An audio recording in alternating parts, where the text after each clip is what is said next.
Hi guys, welcome to my channel. So ఈరోజు recipe వచ్చేసి బెండకాయ పులుసు అనమాట. చాలా టేస్టీగా సింపుల్గా ఎలా చేయాలో చూసేద్దాము.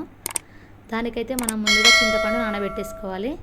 దాని తర్వాత ఆనియన్స్, పచ్చిమిర్చి, బెండకాయలు, టమాటోస్ అయితే కట్ చేసి పెట్టుకోవాలి. బెండకాయలతో కొంచెం పెద్దగా కట్ చేసి పెట్టుకుంటే చారులోకి చాలా టేస్టీగా ఉంటాయి. సో దాని తర్వాత మనం నానబెట్టుకున్న చింతపండు రసాన్ని అంతా ఒక గిన్నెలో తీసుకొని దాంట్లోనే కొంచెం ఎక్కువగా వాటర్ యాడ్ చేసుకొని మనం కట్ చేసి పెట్టుకున్న ఆనియన్స్, పచ్చిమిర్చి, అలాగే టమాటోస్, బెండకాయ ముక్కలు కూడా యాడ్ చేసేసుకుని అందులోనే పసుపు వేసేసుకొని దాన్ని అయితే మసలనివ్వాలి. పొయ్యి మీద పెట్టేసి బెండకాయ ముక్కలు అయితే కొంచెం పెద్దగా ఉంటేనే చారులోకి బాగుంటుంది. సో ప్రాసెస్ చాలా సింపుల్గా ఉంటుంది, ఒకసారి ట్రై చేసి చూడండి. సో దీనిలోనే పసుపు వేసేసుకొని ఇంకా మసలనివ్వాలి దీన్ని అయితే. సో మధ్య మధ్యలో మనం కలుపుతూ ఉండాలి. ఈ బెండకాయలు అవన్నీ ఉడికేంత వరకు అయితే మనం ఉడికించుకోవాలి, ఇందులోనే మసలనివ్వాలి ఇలాగే. సో బెండకాయలు ఉడికేంత వరకు మసలనిచ్చుకున్న తర్వాత మనము దీంట్లోనే కొంచెం బెండకాయలు ఉడికిన తర్వాత కారం, ఉప్పు అయితే యాడ్ చేసేసుకొని మళ్ళీ ఒక 5 మినిట్స్ అయితే మసలనిచ్చుకోవాలి. చూడండి, సో ఇలా కలుపుతూ ఉండాలి మధ్య మధ్యలో. దాంట్లోనే కారం, ఉప్పు అయితే యాడ్ చేసేసుకోండి.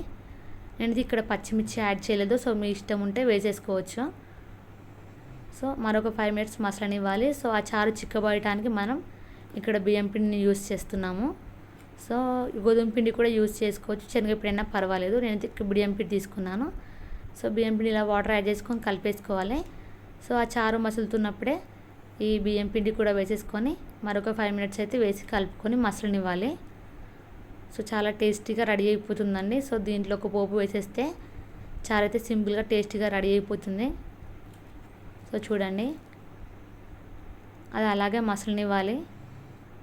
సో దాంట్లో ఒక పోపు వేసేస్తే పని అయిపోతుంది. సో ముందుగా కడాయి పెట్టుకొని ఆయిల్ పోసుకొని వేడిన తర్వాత కొంచెం శనగపప్పు, కొంచెం మినపప్పు బ్రౌన్ అయిన తర్వాత అందులోనే జీలకర్ర, ఆవాలు, ఎండుమిర్చి, కరివేపాకు, వెల్లుల్లి, పసుపు ఉంటే కొత్తిమీర కూడా యాడ్ చేసేసుకోవచ్చు.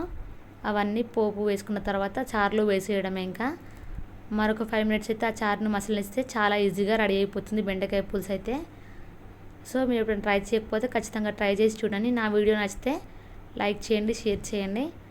సో దానిలోనే కొంచెం ధనియా పౌడర్ లేదా జీలకర్ర, మెంతుల పొడి వేసేసుకొని మసలనిచ్చుకోవాలి. సో సర్వ్ చేసుకుంటే సరిపోతుంది. చాలా టేస్టీగా ఉండే బెండకాయ పులుసు అయితే రెడీ అయిపోతుంది చూడండి. సో మీరు ఖచ్చితంగా ట్రై చేసి చూడండి, చాలా టేస్టీగా ఉంటుంది.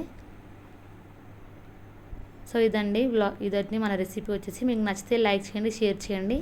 మన ఛానల్ని ఎవరైతే కొత్తగా చూస్తున్నారో సబ్స్క్రైబ్ చేయడం మర్చిపోకండి.